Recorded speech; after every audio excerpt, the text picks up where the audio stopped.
On today's Hashi, I'm discussing housing inventory, home seller trends, and I have an update on the cancellation question from Friday's Hot Sheet. Today is Monday, November 13th, 2023. I am Byron Lazine, and the Hot Sheet starts now.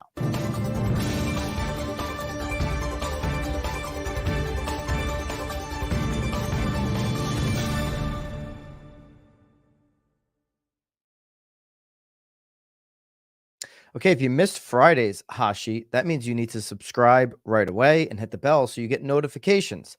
Hit the thumbs up so this video can reach more people. We had a question on Friday's Hot Sheet. Every Friday we go free format, take your questions, and I'm going to address that question here before the end of today's Hot Sheet because I didn't have the answer at my fingertips. It has to do with cancellations in real estate. Before we dive into that, let's dive into what we always do here on Monday, and that is inventory. Inventory is what we're watching the closest. I'm waiting for that day I can come on here and say we are net even with last year on inventory. I'm hopeful that that day is coming soon. That day, though, is not today.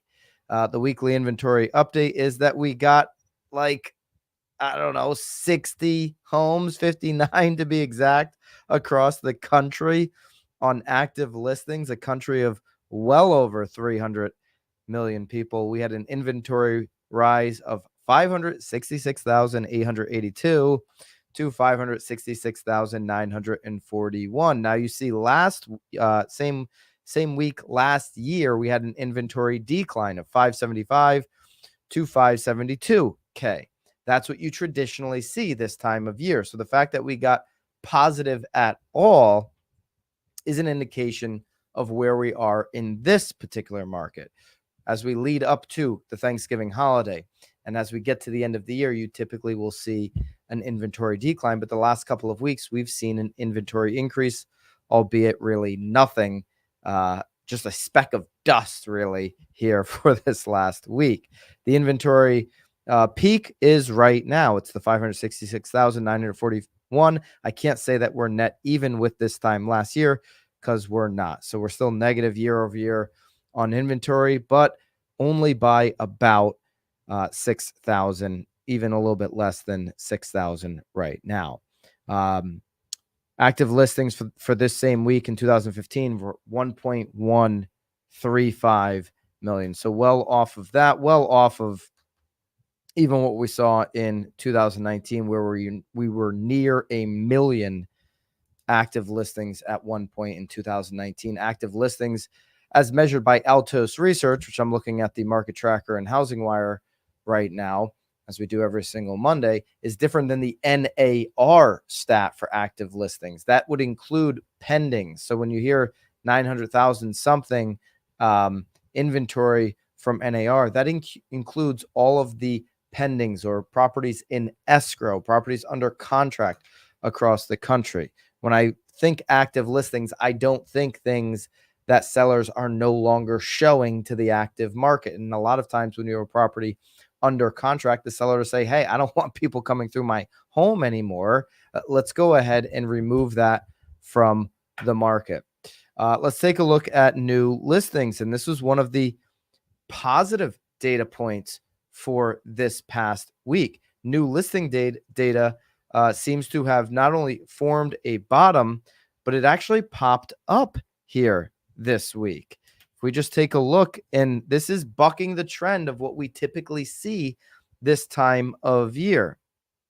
If we just take a look at the last week, we actually saw an increase here, 55,327 on new listings, up from 51,986. Last year, we did see a pop, but not nearly as significant before we just saw a week over week decline into December. We saw a little bit of a 1,000 plus pop the same week last year, where this week we're actually seeing a near 4,000 new listing increase. So new listings coming onto the market is very interesting.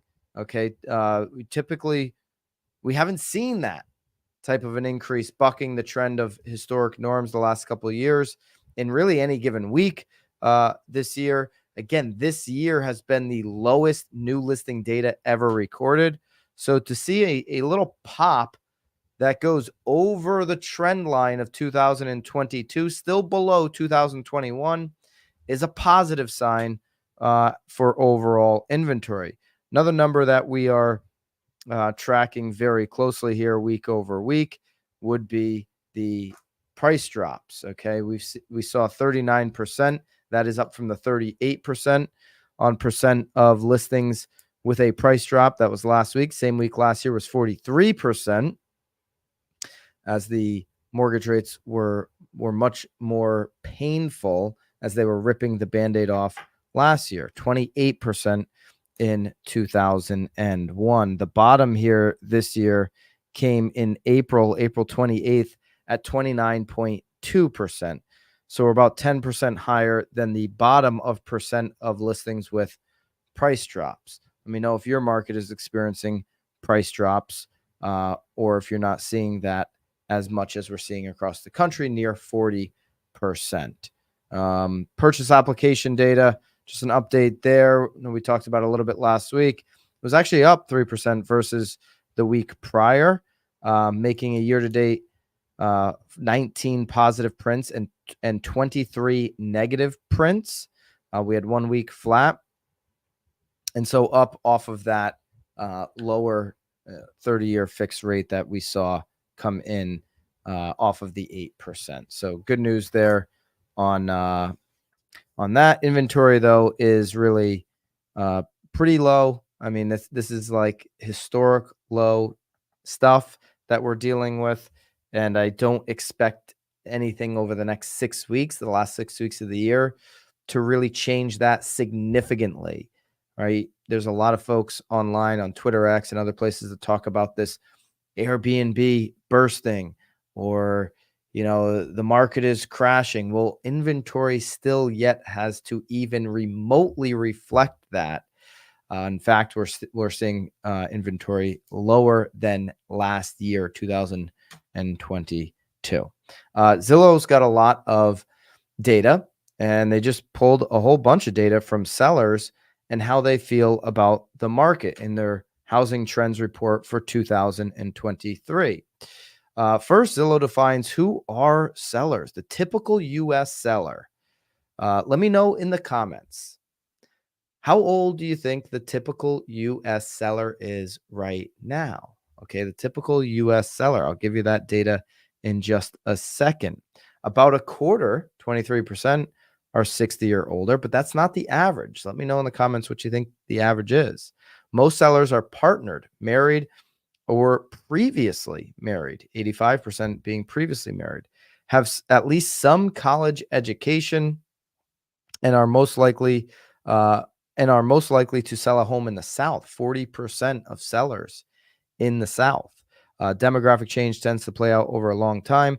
Most of these characteristics have not changed substantially, if at all, over the last few years. Over 2/3 of sellers, 70%, also reported buying a home.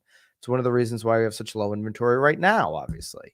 If most sellers are going to be buyers and they're locked into this interest rate, then that would make sense why we have such low inventory. So the typical seller, U.S. seller right now, according to Zillow, is 45 years old. Okay, that makes sense probably when you average all things out.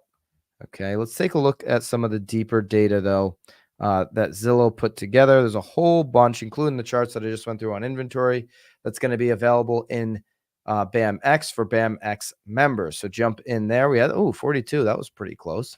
So jump into BAMX if you haven't done so already, where you get all of our daily downloads. You can use code HOT to get 10% off of BAMX. Prices go up December 1st. So if you're not a member of BAMX yet, make sure that you do that. All right. We'll go through some of these pretty quickly. About 2/3 of sellers are non-Hispanic, white, or Caucasian. That's 70%.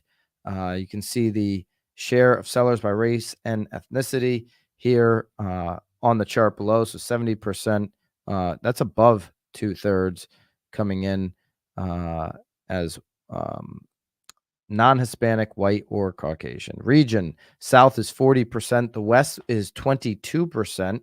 of home sellers. The Midwest, 23%, Northeast, 15%. Northeast has the lowest inventory in the country right now. The annual median household income among sellers is $95,000 to $99,999, higher than the overall national median in 2022 of $70,784. You expect that number to go up because if you're buying a home right now, certainly need to have substantial income. So 100,000 or more, you've got 49%. Education, you've got some college at 26%, 4-year degree at 27%, post-grad at 22%. So just high school diploma or less is only 1 out of 4 sellers. Married or partnered is 70% of home sellers. Okay. Going here to some of these other key statistics that jumped out at me. Nearly 3/4 of sellers mentioned above also buy a home. 7 in 10 report to buying a home. Okay, right now. So if they can buy cash, we talked about that a bunch. If you can buy cash right now, on your next purchase now might be an advantageous time to buy a home. Most sellers sold a single family detached home. That would be 80% of sales here in the last year. Typical previous home had 3 bedrooms, 2.5 baths, and was between 2,000 and 3,000 square feet. A majority of dual seller buyers, 58%, sold first, then bought. So 58% of those who are looking to buy a home sold it first, then bought, while only 32% bought first, then sold. Okay, interesting data point there. Factors that are influencing sellers' decision. About 82% of sellers mentioned that at least one life event influenced their decision to move. That makes a lot of sense in this market. There's going to be something substantial that is pushing them off of the current interest rate that they have. 82% had a life event, such as changes in the household, the family size, marriage, divorce, or separation was 37%. Changes in the household was 56%. Okay, so there are deals out there. People need a reason to make those deals happen right now. Despite rising interest rates, the median seller reported selling their home for $300,000 in 2023, up from $285,000 in 2022. While the median seller reported receiving 2 offers, the share reporting 4 or more offers peaked in 2022 at 26%. Almost all sellers, 92%. Here's the big data. And Zillow actually acknowledged this when I was out there just recently. Almost all sellers, 92%, reported using an agent. Okay, say it for the folks in Missouri. Say it louder so everybody can hear it. Listen, most people, when given the option to do this themselves, do all the work themselves, because if people are confused, I don't think many agents are going to choose to work for free as a hobby or a charitable donation. But when most sellers have to make a decision, am I going to, do this all on my own? For sale by owner makes up part of that 8%. Or am I going to use an agent? 92% of the time, people choose to use an agent. 74% hire an agent to help promote their home and find potential buyers. Trustworthiness comes in at 84% of the reason, and responsiveness, 82%. Those are the characteristics at the top of the list when choosing that agent. Do I trust the agent, and are they responsive? This is where I talk about my 11-point plan of how to move forward after Sitzer and Burnett. I talk about all in, full-time professionals. Well, if you need to be responsive, 82%, and trustworthiness, 84%, you got to be a full-time professional, especially for the responsiveness. If you're putting 10 hours of work into this business, which I know folks here on the hot sheet are not doing. But we know out of the 1.5 million agents across the country, we know a lot of them who are, then we know that they're not going to be able to respond if they're working those types of hours. Kim, at the state summit last week in Charlotte, they addressed the income affordability in 2018. Household income required to purchase a medium price home was $75,000. In 2023, it's 152,000. So Charlotte, that was 2018, 17. So double. Now, is that the same Kim that had the question about cancellations on Friday? Because I'm going to address that here in just a minute. Here's a couple other things that jumped out at me. That I wrote down: open houses and showing trends. In 2023, the median seller reported having 2 open houses, up from 1 since 2018. So similar to Kim's number here on a double up on price in her market, you have a double up in 1 year on the amount of open houses sellers are doing. About 78% of sellers reported leaving their home at least once for a private showing or open house. Well, geez, so does that mean 22% of your sellers stuck around for the private showing or open house? I hope not. That's an odd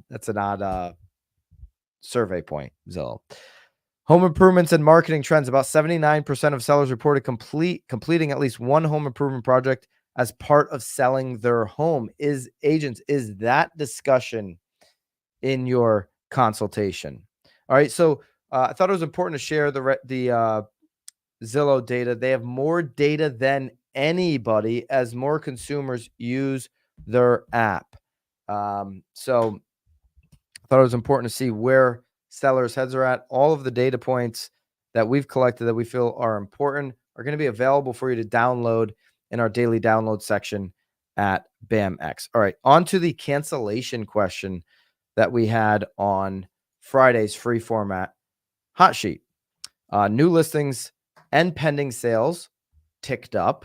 In September, we just went through new listings last week. Now we're here and they're flat. But in September, deals fell through at their highest level in almost a year. All right, so cancellations at the highest level in almost a year. When we look at September, interest rates were on their way to 8% at that point. We're sitting closer to 7.5% today.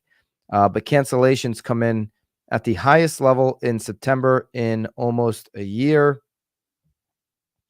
I'll give you they increased to 34.1. Or last week I talked about the all cash purchases, which increased to 34.1% in September. That was according to Redfin. But in September, 16.3% of pending sales fell out of contract. So 16.3%. Anything over 15% does start to get a little bit high. 16.3 is, to me, is not alarm bells going off. Certainly not when we're in this volatile, rate situation. I mean, 10% would be like, a perfect world. You don't see that really in any market. 10% of cancellations. That would be, that would be really odd. But Kim, if you're with us from last Friday, I don't know if it's the same Kim talking about Charlotte, but Charlotte would be much lower. Okay, so if it is the same Kim, Charlotte came in at in 2023 actually down year over year, 12.6%. Pending sales that fell out of contract, 12.6%, where last year was 15.4%.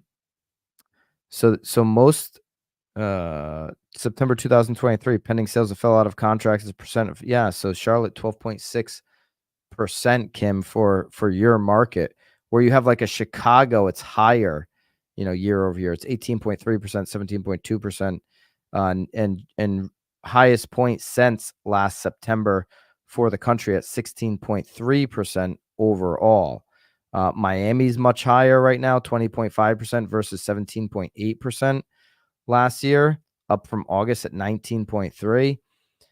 LA is flat year over year, but up substantially from August.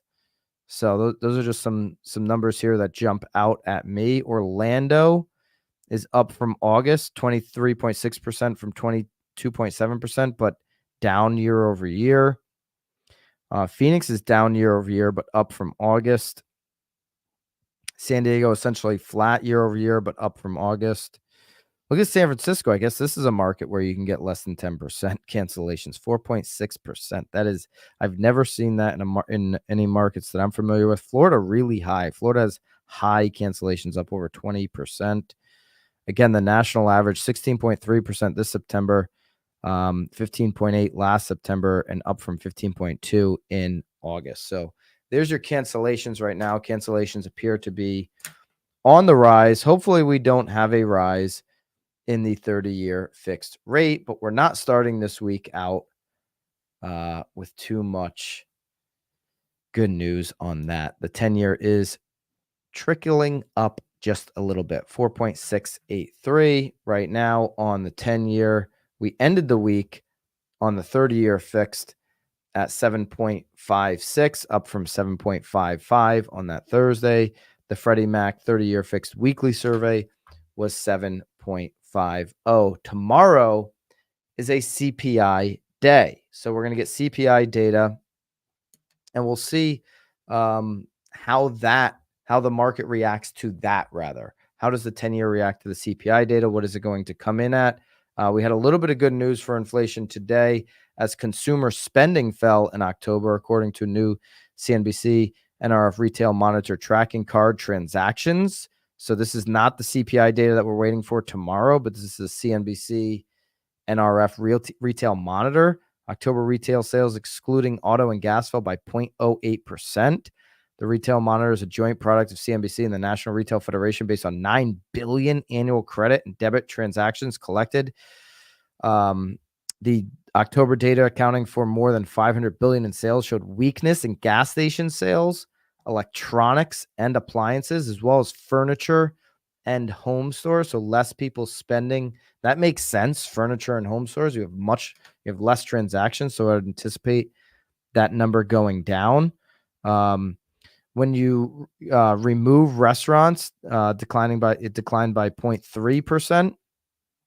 They call that core retail, which also removes restaurants, declined by 0.3. So both numbers are down, both ways that they are going to account for this. This is good news. I mean, you're not seeing the market really react to this. Not the 10-year anyways, but I think they're waiting for the CPI report tomorrow, because that's what the FOMC, that's what the Fed's going to do. And we have an FOMC meeting coming up, middle of December, that we're all going to be watching for closely.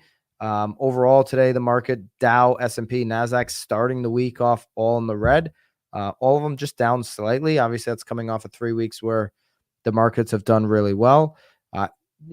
Looks like today will be a wait and see day going into tomorrow morning CPI data, which we will have here tomorrow for you live at 9:30 on the East, 6:30 on the West. It's the only live housing show on the internet. So subscribe, hit the bell so that you get that notification. If you want to get the most out of what we're doing in BAM, join me in BAM X. Prices go up December 1st. You can use code HOT to get 10% off of that. Everybody who's in before December 1st is grandfathered in for the lifetime of their BAM X membership. So you get locked into your low price. The price is going to be substantially lower than where we're going in December. All right. Hope everybody has a great week. And I will see you soon. Till then, toodaloo.